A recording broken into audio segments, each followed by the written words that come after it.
আসসালামু আলাইকুম রহমতুল্লাহি বরকাতুহ। ইব্রাহিম, খুব সম্ভব আজকে হচ্ছে আমাদের নবম ক্লাস হতে পারে। নবম ক্লাসে আমরা ইউনিট 1-এর লেসন 5 পড়ব। হ্যাঁ, লেসন 5-এ মূলত এটা হচ্ছে অপোজিট ওয়ার্ডের একটি লেসন।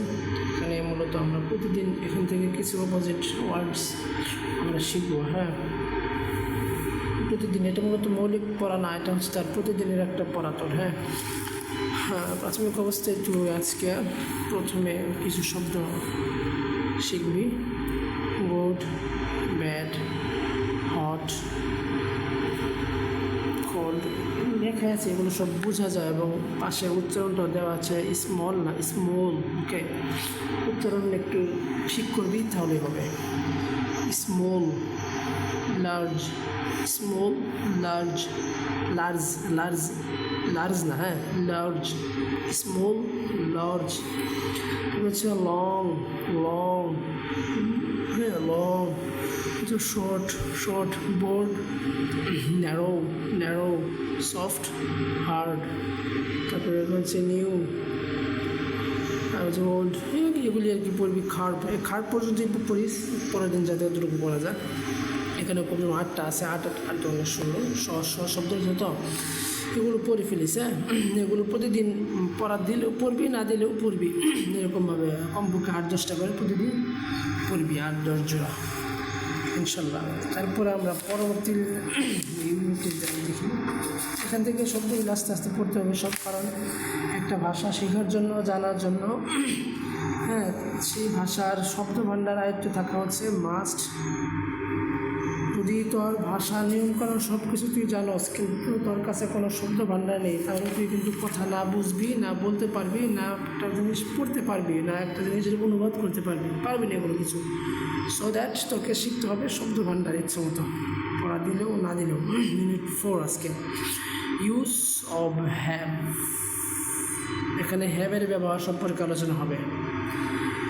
হ্যাভের ব্যবহারের জন্য প্রাথমিক অবস্থায় চার্টটা একটু দেখে নে।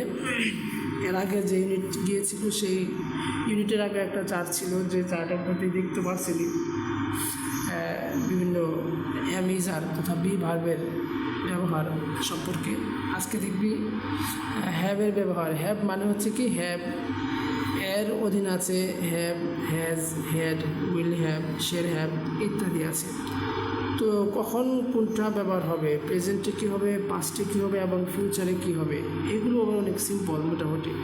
প্রেজেন্টের ক্ষেত্রে হ্যাভ মানে তো যা জানোস, মানে কোনো কিছু আছে কিংবা থাকে এই টাইপের জিনিস বোঝাতে মূলত হ্যাভ, হ্যাড ইত্যাদি ব্যবহার হয়। হ্যাঁ, এখন এগুলো তো হচ্ছে আমাদের যে ফাইল, এই ফাইলের সাথে কোন জিনিসটা কখন লাগবে এটাই মূলত এই চার্টে একটু হালকা করে দেখাইছি। তার পরবর্তীতে বিস্তারিত আলোচনায় আমরা পরবর্তী পৃষ্ঠা থেকে, পরবর্তী পেজ থেকে স্টার্ট করতে পারবো। ওকে, সো এখন দেখোই প্রত্যেকটা ফাইলের পরে তার পরবর্তীতে প্রেজেন্ট যে হ্যাভ আসলে কী হবে, পাস্টে আসে মানে কী হবে আসবে এবং ফিউচারে কী আসবে। প্রেজেন্টে প্রত্যেকটা ইয়ের মধ্যে কী জানি বলে ওয়াহেদ যে গায়েব আছে, ওয়াহেদ গায়েব ছাড়া বাকি সবগুলোতে আসবে হ্যাভ, সোজা কথা। হ্যাঁ, প্রেজেন্টের মধ্যে ওয়াহেদ গায়েব ছাড়া বাকি সবগুলোতে আসবে have. So I have, you have, they have, we have, শেষ। তারপরে নাফি অ্যান্ড কাফি হ্যাভ। আর যদি ওয়াহেদ গায়েব থাকে তাহলে কি, he has, she has, it has, Ahmed has, Ibrahim has. এই আর কি, ইব্রাহিমের আছে, তার আছে, তাদের আছে, একই অর্থ সবগুলো। আর পাস্টে গেলে আবার ব্যাপারটা সহজ হয়ে যায়, তখন এভরিথিং প্রত্যেকটার মধ্যেই হবে হ্যাড। ওকে, আর ফিউচারে গেলেও সহজ, কোনো কথা নাই, খালি উইল হ্যাভ প্রত্যেকটাতে লাগাই দিবি, কাহিনি শেষ।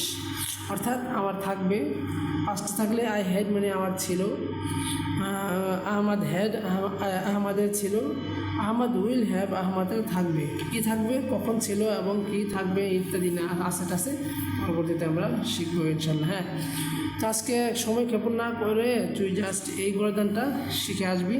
অনেক পড়া কিন্তু জমে গেছে বুঝছস, মূলত তোর ইউনিট 4টা শুরু করার আগে। হ্যাঁ, তোকে ইউনিটের 4-এর আগ পর্যন্ত যা ছিল সম্পূর্ণ পড়াটা টোটালি কমপ্লিট করা এবং ছুটির আগে নিয়ে আসা, প্র্যাকটিস এভরিথিং যা কিছু লাগে সব কিছু তোর আয়ত্তে থাকাটা কিন্তু জরুরি, বুঝিস। আগে তুই ইউনিট 4 শুরু হওয়ার আগ পর্যন্ত যা কিছু তোকে পড়ানো হয়েছে, যা কিছু তোকে বলা বলা হয়েছে সবগুলোর জন্য সঠিকভাবে আদায় করতে পারো, সঠিকভাবে যেন শিখতে পারো। এতগুলোর পরেই তুই ইউনিট 4 শুরু করবি, ওকে? এর আগে তুই ইউনিট 4 দয়া করে শুরু করিস না, কারণ প্রবলেম আছে। খালি শিখে যাবে কিন্তু প্র্যাকটিস ইত্যাদি না করলে এক সময় দেখবি পাহাড় মানে হয়ে গেছে, তখন আর তোর জন্য কষ্টকর হয়ে যাবে, তখন ব্যাপারটা তুই আগাইতে পারবি না। হ্যাঁ, এই জন্য আগে এটা শুরু করবি না যতক্ষণ তোর পেছনের পড়াগুলো না ক্লিয়ার হয়েছে। ওকে, এখন আমরা আজকে বলবো নিম্নলিখিত ঘটনা। অর্থাৎ এখানে যে নিয়মটা আছে, এখানে কারো কাছে একটা জিনিস থাকা না থাকা ইত্যাদি ব্যবহারের জন্য আমরা এই প্র্যাকটিসটা করব, এই অধ্যায়টা, এই গলদানটা শিখব। হ্যাঁ, ঠিক আছে ইনশাআল্লাহ। প্রথমে পজিটিভ, নেগেটিভ, ইন্টারোগেটিভ এবং নেগেটিভ ইন্টারোগেটিভ। পজিটিভ মানে কি? ইসবাত, নেগেটিভ নাফি, ইন্টারোগেটিভ মানে হচ্ছে ইস্তিফাম, আর এটা হচ্ছে নাফি ইস্তিফাম। হ্যাঁ, তো যাই হোক, এখানে দেখ আই হ্যাভ মানে কি আমার আছে, তুই জাস্ট গর্দান, তো গর্দানের জন্য তোর কী আছে ইত্যাদি এগুলো বাক্য শেখার দরকার নেই আপাতত, ইনশাল্লাহ সামনে শিখতে পারবে। সো তুই ইচ্ছে মতো পড়বি। আই হ্যাভ আমার আছে, উই হ্যাভ আমাদের আছে, ইউ হ্যাভ তোমাদের আছে, দে হ্যাভ তাদের আছে, শি হ্যাজ তার আছে, ইট হ্যাজ ইহার আছে, রাহিম হ্যাজ রাহিমের আছে, মাহিরার নো হ্যাভ মাহির এবং নোহার আছে। ঠিক তদ্রুপ I don't have, we don't have, you don't have, they don't have, he doesn't have. বুঝছেন? হি ডাজন্ট হ্যাভ অথবা হি ডাজ নট হ্যাভ মূলত ছিল, হি ডাজ নট হ্যাভ মূলত ছিল, এটার সংক্ষিপ্ত ফর্ম হচ্ছে হি doesn't have. It doesn't have, Rahim doesn't have, এটা কি রিদা অ্যান্ড কি মাইশা ডোন্ট হ্যাভ। এখানে কিন্তু ডাজন্ট হবে না, কারণ এটা হচ্ছে জমা, আর ওয়াহেদ গায়েবের মধ্যে ডাজন্ট হবে। ওকে, তারপরে তো ঠিক এটাকে ইস্তিফাম করতে গেলে জানা আছে কী করতে হবে, শুরুতে ডু নিয়ে আসতে হবে। এটা হচ্ছে ইংরেজি সাধারণ বাক্যকে ইস্তিফাম করার, যে বাক্যের মধ্যে একটা ফেল থাকে, সেই ফেলটা মূলত আগে আসে। তো যখন এটা সাধারণ বাক্য থাকে তখন ওই ফেলটা ডু আসে আর কি। যাই হোক, সামনে আসবে ওগুলো। সো এরকমভাবে তুই খালি পড়বি তাহলে হবে। ডু আই হ্যাভ আমার কি আছে, ডু উই হ্যাভ আমাদের কি আছে, ডু ইউ হ্যাভ তোমার কি আছে, ডু দে হ্যাভ তাদের কি আছে। ইচ্ছে মতো এক নিঃশ্বাসে ওরা ধরা পরে শেষ করা লাগবে। তারপর এরকম হয়ে যাবে, আই হ্যাভ আমার আছে, আই ডোন্ট হ্যাভ আমার নেই, ডু আই হ্যাভ আমার কি আছে, ডোন্ট আই হ্যাভ আমার কি নেই। এরকমভাবে পড়ে যাবে। রাহিম হ্যাজ রাহিমের আছে, রাহিম ডাজন্ট হ্যাভ রাহিমের কি রাহিমের নেই, ডাজ রাহিম হ্যাভ রাহিমের কি আছে, ডাজন্ট রাহিম হ্যাভ রাহিমের কি নেই। ইচ্ছে মতো পড়িস ইনশাল্লাহ। আজকের মতো এখানে শেষ। আল্লাহ হাফেজ, আসসালামু আলাইকুম রহমতুল্লাহ।